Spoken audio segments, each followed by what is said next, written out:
Bon, qu'est-ce que c'est le machine learning? On l'utilise tous des centaines de fois par jour sans même nous en rendre compte. Chaque fois que vous faites une recherche dans Google, une des raisons pour laquelle vous tombez sur des résultats plutôt pertinents, c'est parce que derrière, c'est un algorithme de machine learning qui a appris comment trouver les résultats les plus pertinents parmi des milliards de résultats possibles. Quand vous postez une photo de vous-même sur Facebook, eh bien c'est un algorithme de machine learning qui a appris à reconnaître des visages sur des photos et qui peut ainsi vous identifier. Dernier exemple, quand vous allez sur YouTube, Netflix ou Amazon, il y a un algorithme de machine learning qui a appris à vous connaître vous, personnellement, et qui peut ainsi vous recommander le contenu que vous êtes le plus susceptible d'acheter ou bien de regarder. Faire tout ce genre de choses, ça serait complètement impossible avec la programmation classique, parce qu'il faudrait coder des milliards de cas possibles. Mais avec le machine learning, on donne à un algorithme la capacité d'apprendre et tout devient beaucoup plus facile. Eh bien c'est ça le machine learning, c'est donner à une machine la capacité d'apprendre sans la programmer de façon explicite. Le machine learning, ça concerne tout le monde aujourd'hui, ça vous concerne vous.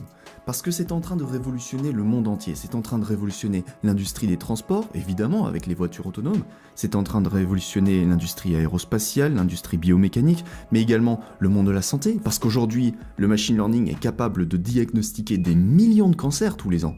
Le monde de la finance, le marketing, le business, l'éducation, la sécurité, la justice, même l'industrie agricole est touchée par le machine learning. Et bien sûr, j'ai pas parlé des objets connectés, Alexa, OK Google, ou bien la vision par ordinateur. Tenez, par exemple, un des projets sur lequel je travaille consiste à utiliser la vision par ordinateur pour pouvoir traduire en temps réel une écriture d'une langue à une autre. Moi, mon rêve, ça serait de pouvoir aider les gens à acquérir cette nouvelle compétence qui est le machine learning et qui est en train de tout révolutionner. C'est pour ça que je crée cette série de vidéos sur les bases du machine learning. C'est parti. Au début de la vidéo, on a vu que le machine learning, c'est donner à une machine la capacité d'apprendre. Commençons par nous demander comment est-ce que nous, les êtres humains, apprenons. En fait, le plus souvent, nous apprenons à partir d'exemples. Imaginez, vous commencez à apprendre la langue chinoise. Vous allez sûrement acheter un bouquin dans lequel vous pourrez trouver des exemples de traduction français-chinois. Ou bien vous allez vous payer un prof particulier qui pourra superviser votre apprentissage en vous fournissant des exemples de traduction français-chinois que vous devrez mémoriser. Eh bien en machine learning, la technique d'apprentissage la plus courante s'inspire directement de ce mode de fonctionnement. C'est ce qu'on appelle l'apprentissage supervisé. Dans l'apprentissage supervisé, c'est vous qui jouez le rôle de professeur. Vous donnez à la machine des exemples que la machine doit étudier pour en créer ce qu'on appelle un modèle. Ces exemples, en général, on les regroupe dans ce qu'on appelle un dataset. C'est un tableau de données. C'est genre le truc que 99% des gens vont simplement ouvrir dans Excel. Mais vous ferez bientôt partie des 1% meilleurs parce qu'à partir de ce dataset, vous saurez faire du machine learning. Imaginez qu'on ait un tableau de données dans lequel on a une colonne X et une colonne Y, et on veut que la machine apprenne la relation qui relie X à Y. Notre tableau de données nous donnera peut-être le nuage de points suivant, à partir duquel la machine pourra apprendre un modèle linéaire qui ressemblera à ça, ou bien peut-être un modèle polynomial qui ressemblerait à ça, et on verra dans cette série de vidéos comment choisir le meilleur modèle selon l'application que vous recherchez. Maintenant, vous pouvez très bien imaginer que vous êtes un agent immobilier qui cherchait à développer un programme pour prédire le prix d'un appartement selon sa surface habitable, auquel cas vous aurez Y qui est le prix de l'appartement en euros, selon X qui serait la surface de l'appartement en mètres carrés, et vous récolterez ainsi des données sur internet ou bien chez vos concurrents en comprenant, tiens, j'ai trouvé un appartement ici qui fait 50 mètres carrés et sa valeur est de, on va dire, 100 000 euros. On va dire qu'on n'est pas à Paris. Eh bien, en tant qu'agent immobilier, vous pourrez ainsi vous servir de ce modèle que l'intelligence artificielle aura créé pour vous afin de vendre vos appartements à un meilleur prix que celui que vous l'avez acheté.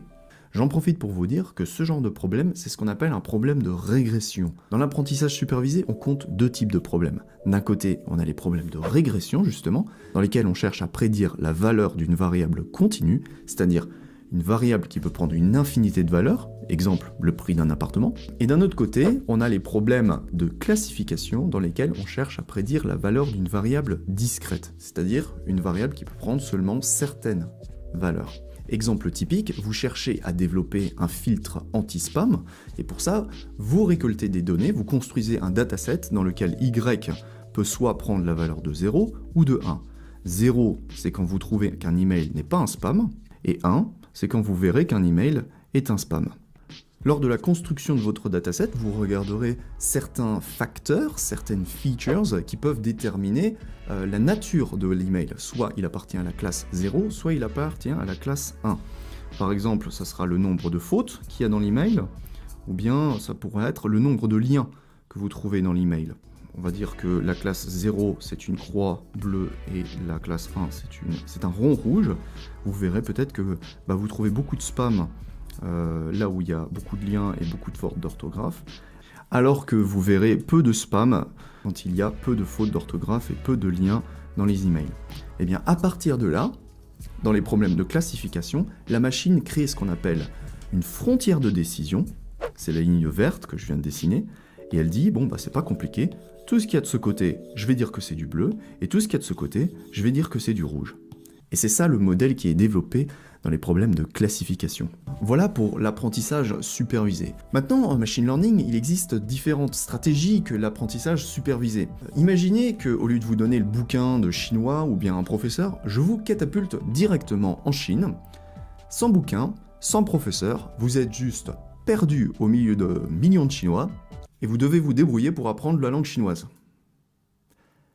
Pas facile, hein? Il existe pourtant une stratégie d'apprentissage pour vous en sortir, c'est ce qu'on appelle l'apprentissage non supervisé, unsupervised learning, qu'on verra plus tard dans cette série de vidéos. Voilà, si vous voulez continuer à apprendre le machine learning, j'espère vraiment que vous suivrez ma série de vidéos, elle est complètement gratuite. En complément, vous êtes libre de recevoir gratuitement par email une copie de mon livre Apprendre le machine learning en une semaine. Merci de vous abonner à ma chaîne YouTube, c'est le meilleur moyen de me soutenir et m'encourager et c'est complètement gratuit. À bientôt pour la prochaine vidéo.